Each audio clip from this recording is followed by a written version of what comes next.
Hello students, हम बात कर रहे थे जनसंख्या परिवर्तन सिद्धांत की।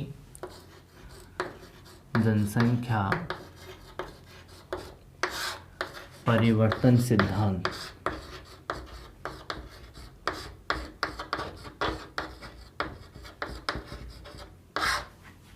डेमोग्राफिक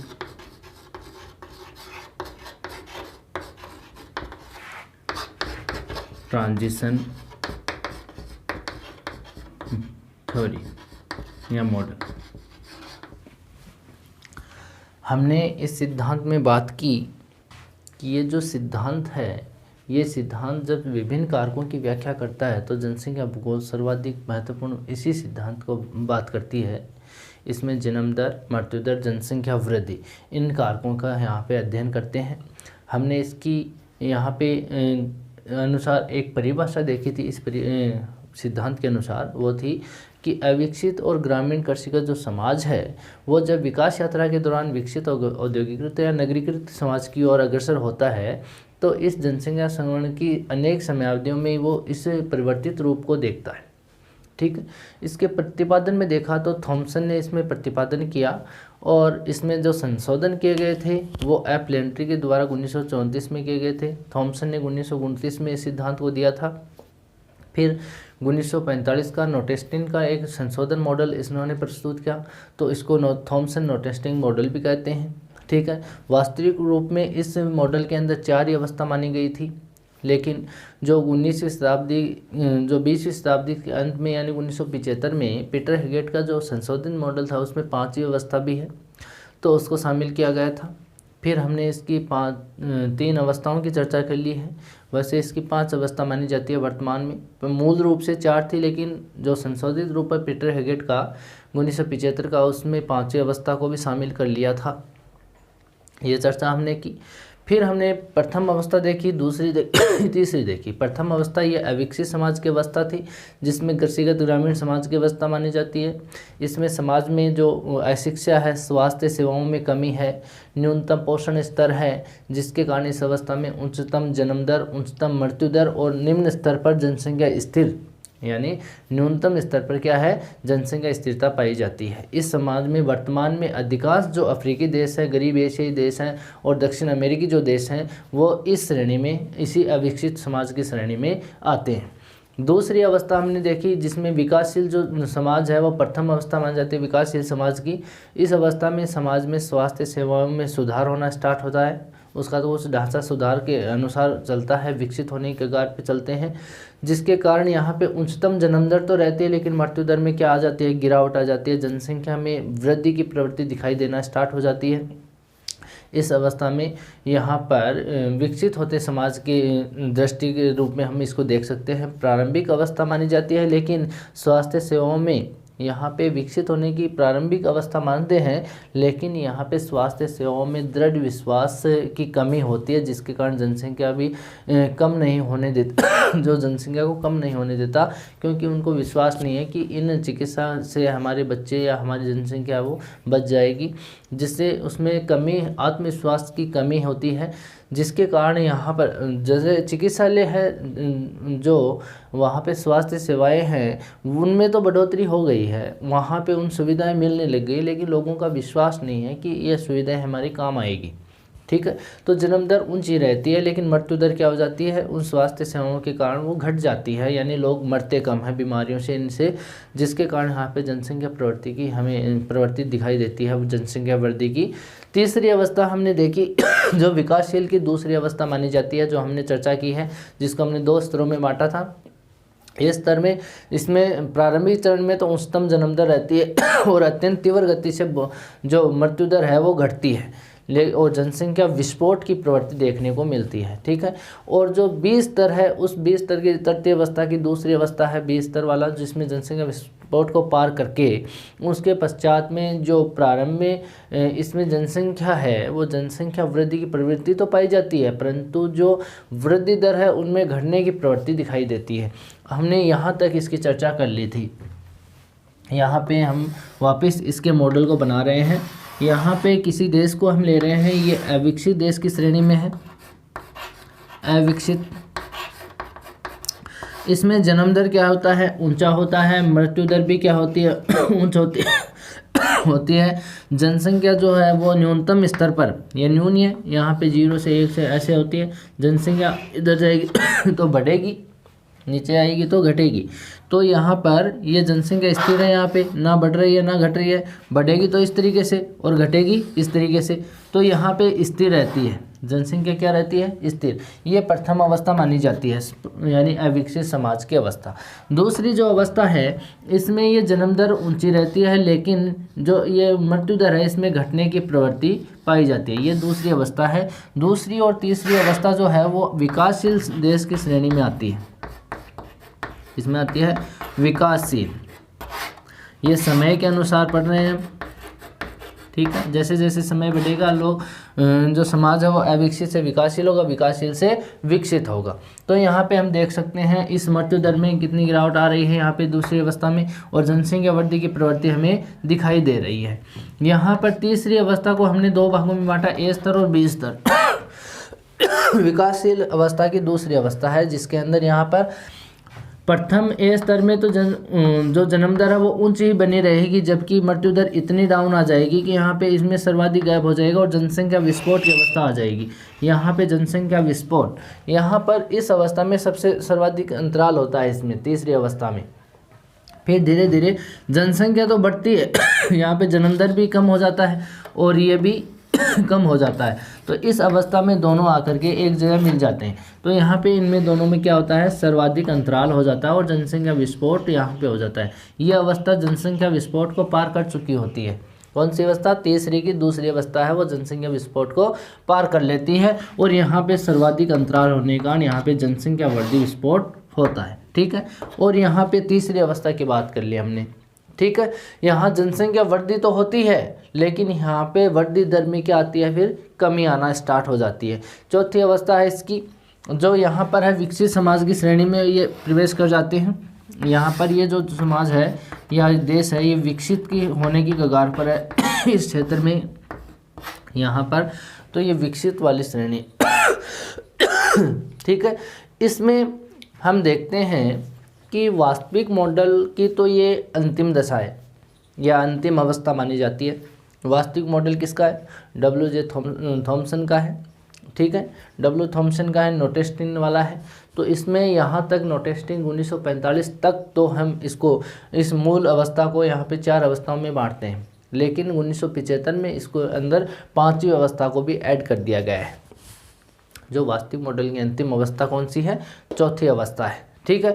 इसमें विकसित व औद्योगिकृत जो समाज है उसकी प्राप्ति हो जाती है। इसमें किसमें हो जाती है, इस अवस्था में किसकी, औद्योगिकृत या नगरीकृत समाज की क्या हो जाती है, प्राप्ति हो जाती है। कौन सी अवस्था में हो जाती है, चौथी अवस्था में। यहाँ पे तो क्या था, भूखमरी थी, कुपोषण था, स्वास्थ्य सेवाओं में कमी थी। यहाँ पे स्वास्थ्य सेवाओं में सुधार हुआ, मृत्यु दर घटने लगी थी जिससे जनसंख्या वृद्धि बढ़ रही है। यहाँ पे और सुधार हुआ, यहाँ बढ़ते बढ़ते इतनी हो गई कि यहाँ जनसंख्या विस्फोट की स्थिति प्राप्त हो गई है, ठीक है। यहाँ आने पर इस अवस्था में, ये जो चौथी अवस्था है, यहाँ विकासशील के बाद में ये विकसित की पहले पायदान में अपना स्तर पहुँचा देती है, विकसित होने की कगार पर आ जाती है। इसमें यानी कि ये जो समाज है ये ग्रामीण कृषिगत समाज से बढ़ करके किस में आ जाता है, औद्योगिकृत या नगरीकृत समाज में, यानी विकसित होने की कगार में ये हो जाता है। इस अवस्था में निम्न स्तर पर तो क्या होती है, जन्म दर होती है, निम्न स्तर पर ही क्या होती है, मृत्यु दर होती है। यानी जो यहाँ दोनों पहुँची हुई है, ये क्या आ गई थी यहाँ पर, जन्म दर, और ये क्या थी, मृत्यु दर। दोनों निम्न स्तर पर, ये मृत्यु दर हो गई और ये जन्म दर हो गई। यहाँ देखो वापस आपको समझ में आ रहा होगा, प्रथम अवस्था में दोनों कहाँ थी, उच्चतम स्तर पे थी, ठीक है। लेकिन चौथी अवस्था में दोनों जन्म दर और मृत्यु दर क्या आ जाती हैं, स्थिर अवस्था में निम्नतम आ जाएंगी। यहाँ उच्चतम है, यहाँ निम्नतम है, ठीक है। यहाँ पर जनसंख्या वृद्धि तो होगी लेकिन वृद्धि दर में क्या होगी, कमी होगी। इस परिणामतः उच्च स्तर पर तो क्या रहेगी, जनसंख्या स्थिरता। यहाँ पर जनसंख्या स्थिरता की प्रवृत्ति देखने को मिलेगी, इस अवस्था में यहाँ पर जनसंख्या स्थिरता की अवस्था यहाँ पे देख सकते हो, इसका बिल्कुल विपरीत है। प्रथम अवस्था का बिल्कुल क्या है, यहाँ पे विपरीत है। यहाँ पर निम्न स्तर पर जनसंख्या स्थिर थी, जबकि इस अवस्था में उच्चतम स्तर पर जनसंख्या स्थिर है। ठीक है, यहाँ उच्चतम स्तर पर जन्म दर मृत्यु दर थी, यहाँ निम्नतम स्तर पर जन्म दर और मृत्यु दर स्थिर है। ठीक है, दोनों एक दूसरे के विपरीत है। बीच में उतार चढ़ाव आते हैं, जो विकासशील समाज होता है उसमें उतार चढ़ाव ज़्यादा आता है। ठीक है, तो यहाँ पर इस जनसंख्या की स्थिरता को यहाँ पे हम चौथी अवस्था में देख सकते हैं। अधिकांश जो यूरोपीय देश हैं, यूरोपीय जितने भी राष्ट्र हैं, जापान है और दक्षिणी कोरिया है, अमेरिका है, ऑस्ट्रेलिया जैसे देश इस अवस्था को प्राप्त कर चुके हैं और भारत इसके प्रथम पायदान पे है। विकासशील देश की अंतिम अवस्था में है भारत और अब विकसित होने की कगार पे है। तो इसके अंदर कौन कौन से क्षेत्र आते हैं, एक तो आता है यूरोपीय राष्ट्र, यूरोपीय राष्ट्र में कई देश आते हैं। ठीक है, और इसमें जापान जैसे देश आते हैं, जापान है, दक्षिणी कोरिया इसको प्राप्त कर चुका है, दक्षिणी कोरिया, और यहाँ पर हम बात करें अमेरिका की, ऑस्ट्रेलिया की, ऐसे देश इस दशा को प्राप्त कर चुके हैं। किसकी बात करें हम, अमेरिका, ऑस्ट्रेलिया, दक्षिणी कोरिया, जापान और जो यूरोपीय राष्ट्र हैं उनकी चर्चा करें तो ये जो देश हैं वो इस अवस्था को प्राप्त कर चुके हैं। कई देश तो इस अवस्था को पार भी कर दिया, जैसे जर्मनी, जापान जैसे देश हैं वो इस अवस्था से भी आगे निकल गए। ठीक है, इतनी बात होने के बाद में अगली जो बात इसमें करते हैं पाँचवीं अवस्था की। पाँचवीं लास्ट अवस्था है संशोधित मॉडल की, जो संशोधित मॉडल है उसमें शामिल की हुई पाँचवीं अवस्था, जिसको अंतिम अवस्था भी माना जाता है। इस अवस्था में कुछ विकसित राष्ट्र पहुंच गए हैं, जैसे कि हम नकारात्मक ऋणात्मक जनसंख्या वृद्धि की प्रवृत्ति यहाँ पे हम देख सकते हैं। यहाँ पर जन्म दर क्या होती है, ये जन्म दर, इस मृत्यु दर तो इतनी रहती है लेकिन जन्म दर इससे भी कम हो जाती है, जिसके कारण जनसंख्या वृद्धि की प्रवृत्ति घटने स्टार्ट हो जाएगी। जनसंख्या वृद्धि क्या हो जाएगी, घटना प्रारंभ हो जाएगी, जिसके कारण हम देख सकते हैं इस पाँचवीं अवस्था में, यहाँ इस संक्रमण सिद्धांत की पाँचवीं अवस्था में क्या है, जन्म दर मृत्यु दर से भी नीची हो जाती है। जन्म दर क्या हो जाती है, मृत्यु दर से भी नीची हो जाती है, जिसके कारण यहाँ जनसंख्या जो है वृद्धि में भी क्या होती है, कमी होना स्टार्ट हो जाती है। इस दशा को प्राप्त करने वाले जो देश हैं वो जर्मनी और जापान जैसे देश हैं। इस अवस्था में कठोरता या प्रभावी तरीके से जनसंख्या वृद्धि के नियंत्रण के उपाय करने के कारण जन्म दर कभी कभी मृत्यु दर से भी क्या हो जाती है, नीची हो जाती है। ठीक है, और इसने इनको प्राप्त करने वाले दो देश कौन से हैं, जर्मनी, जापान वर्तमान में इस अवस्था में पहुंच चुके हैं। कौन से, जर्मनी और जापान जैसे देश। ठीक है, इतने होने के बाद में हम बात करें कि इस अवस्था में पहुंचने वाले जो राष्ट्र या समाज है वो आश्रित जनसंख्या का आकार अधिक कर लेता है। आश्रित मतलब दूसरों पर निर्भर हो जाते हैं। आश्रित का क्या मतलब होता है कि जैसे हम किसी विदेश में जाते हैं तो कार्यशील श्रम, यहाँ पे वृद्धों की संख्या ज़्यादा होती है, कार्यशील श्रम जो होता है वो कम होता है। तो ये लोग क्या करते हैं कि दूसरों जैसे जो कार्यशील श्रम उस पर निर्भर होना स्टार्ट हो जाते हैं। ठीक है, ऐसी दशा में विकसित राष्ट्र अप्रत्यक्ष रूप में क्या करते हैं, जनसंख्या वृद्धि की जो प्रोत्साहन नीतियाँ हैं उनका अनुसरण करना स्टार्ट करने लग जाते हैं। ठीक है, तो जनसंख्या को बढ़ावा देना ये वापस प्रारंभ कर देते हैं। तो वापस रिपीट कर रहे हैं इस सिद्धांत को एक साथ एक दृष्टि में। तो यहाँ प्रथम अवस्था है, इसमें कुपोषण, भुखमरी और अविकसित समाज है, अशिक्षा है, स्वास्थ्य सेवा में कमी है, कुपोषण जैसी समस्याएं हैं यहाँ पे, जिसके कारण यहाँ पे उच्चतम जन्म दर, उच्चतम मृत्यु दर पाई जाती है। जनसंख्या स्थिरता की न्यूनतम स्तर पर होती है। दूसरी अवस्था है, इसके अंदर जन्म दर वही बनी रहती है जबकि मृत्यु दर है वो घटने की प्रवृत्ति रखता है, जिसमें जनसंख्या वृद्धि की प्रवृत्ति हमें देखने को मिलती है। फिर तीसरी अवस्था को हमने देखा, तीसरी अवस्था में जन्म दर वहीं रहती है जबकि मृत्यु दर सबसे ज़्यादा घटना स्टार्ट हो जाती है और यहाँ पे इसके जनसंख्या विस्फोट की कंडीशन आ जाती है। इसकी दूसरी अवस्था में जन्म दर भी बहुत ज़्यादा तीव्र गति से घटती है और मृत्यु दर भी घटती है, दोनों पहुंच करके एक जगह स्थान पर मिल जाते हैं और जनसंख्या विस्फोट को ये दशा पार कर लेती है। इसके बाद चौथी अवस्था आती है जिसमें जन्म दर और मृत्यु दर निम्न स्तर पर स्थिर हो जाती है, जबकि जनसंख्या वृद्धि भी उच्चतम स्तर पर स्थिर हो जाती है। इसके बाद में पांचवी अवस्था के अंदर इसमें जन्म दर क्या हो जाती है, मृत्यु दर से भी कम हो जाती है। क्यों होती है? क्योंकि इन्होंने जनसंख्या वृद्धि के ऊपर नियंत्रण इतना कठिन रूप से इन्होंने यहाँ पे कानून अपनाया, जिसके कारण यहाँ पे जन्म दर मात्र मृत्यु दर से भी कम होना स्टार्ट हो गई। इसके कारण यहाँ पे जनसंख्या वृद्धि है उसमें भी कमी होना स्टार्ट हो जाती है।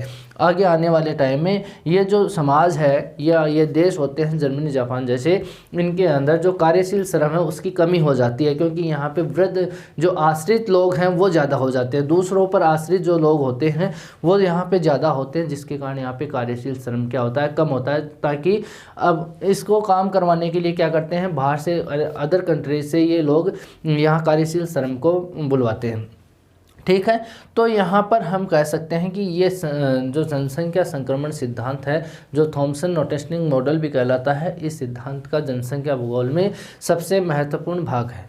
ठीक है, ये अपना एक अलग ही हिस्सा रखता है, इसका एक अलग ही महत्व है।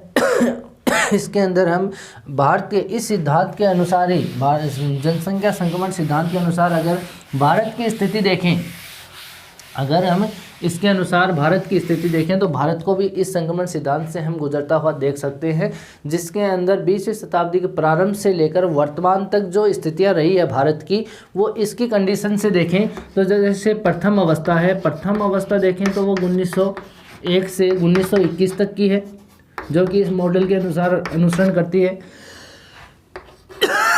प्रथम अवस्था। दूसरी अवस्था है भारत की, वो यहाँ पे 1921 से 1951 तक को देख सकते हैं हम। ठीक है, 1921 से 1951 तक की अवस्था है। और तीसरी जो अवस्था है वो 1951 से वर्तमान तक, ये कौन सी अवस्था है? ये तीसरी अवस्था है, तृतीय अवस्था। ठीक है, तो इसमें हम देख सकते हैं भारत की स्थिति को 1901 और 1921 तक। यहाँ पे हम भारत की बात करें तो 1901 में इस समय भारत जनसंख्या संक्रमण की प्रथम अवस्था में है। इस अवस्था को हम ब्रिटिश शासन की अवस्था भी कह सकते हैं। इसके दौरान भारत में भूखमरी है, कुपोषण है, स्वास्थ्य सेवाओं में कमी है। भारतीय समाज इन सारी परेशानियों में व्याप्त था, इन सारी समस्याओं में जकड़ा हुआ था। 1921 और 1951 तक का जो काल देखें तो भारत की स्वतंत्रता का काल था। स्वतंत्रता प्राप्ति के समय भारत इस दूसरी अवस्था में था। और तीसरी अवस्था विकासशील समाज में था। तीसरी जो अवस्था है भारत की 1951 से, वो तीसरी जो 1951 से लेकर 1981 तक भारत जनसंख्या विस्फोट जो होता है उसके आंकड़े को पार कर लेता है, यानी उसके अवस्था को प्राप्त कर लेता है। परंतु 1981 के बाद में भारत में जनसंख्या वृद्धि तो होती है, लेकिन वृद्धि दर में क्या होती है? कमी होती है, या वृद्धि दर में ह्रास की प्रवृत्ति हमें देखने को मिलती है। तो यहाँ पे हम भारत की इस कंडीशन को एक साथ एक दृष्टि में देख सकते हैं कि भारत इस समय किस अवस्था में था। भारत में यहाँ पे भूखमरी, स्वास्थ्य सेवाओं में कमी थी। इस समय भारत विकासशील के प्रथम पायदान पे था, जहाँ पर स्वतंत्रता प्राप्ति वाला जो काल है उसको माना जाता है। तृतीय अवस्था है 1951 के बाद में जो वर्तमान तक है तृतीय अवस्था। इसमें हम दो भाग करते हैं, 1951 से 1981 तक का जो भाग है, इस तक तो यहाँ पे जनसंख्या विस्फोट होता है, जनसंख्या में तीव्र वृद्धि होती है, वृद्धि की अवस्था, वह भी तीव्र अवस्था। लेकिन 1981 के बाद में जो भारत की अवस्था है वो वृद्धि तो होती है, लेकिन वृद्धि दर में कमी हो जाती है, वृद्धि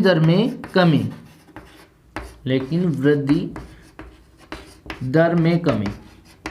ठीक है, जैसे मानो यहाँ तक प्रतिवर्ष 2.4% के हिसाब से यहाँ पे वृद्धि हो रही थी, लेकिन अब वृद्धि हो रही है तो वो हो रही है 2.0 के हिसाब से, यानी प्रतिवर्ष 2% ही वृद्धि हो रही है। फिर आने वाले समय में आगे देखें तो 1.8% वृद्धि होगी, फिर आप देख रहे हैं तो 1.6% वृद्धि होगी। वृद्धि तो हो रही है, लेकिन वृद्धि दर में क्या हो रही है? कमी हो रही है। तो हम कह सकते हैं कि भारत की स्थिति है, भारत जैसा देश है वो भी संक्रमण सिद्धांत से गुजरता हुआ दिख रहा है, यानी इसका भी परिवर्तित रूप हमें देखने को मिलता है। ये है जनसंख्या संक्रमण सिद्धांत। ठीक है, थॉमसन नोटेस्टिन का। इसके बाद में हम नेक्स्ट जो सिद्धांत है वो नेक्स्ट वीडियो में करेंगे। आज के लिए इतना ही, थैंक यू।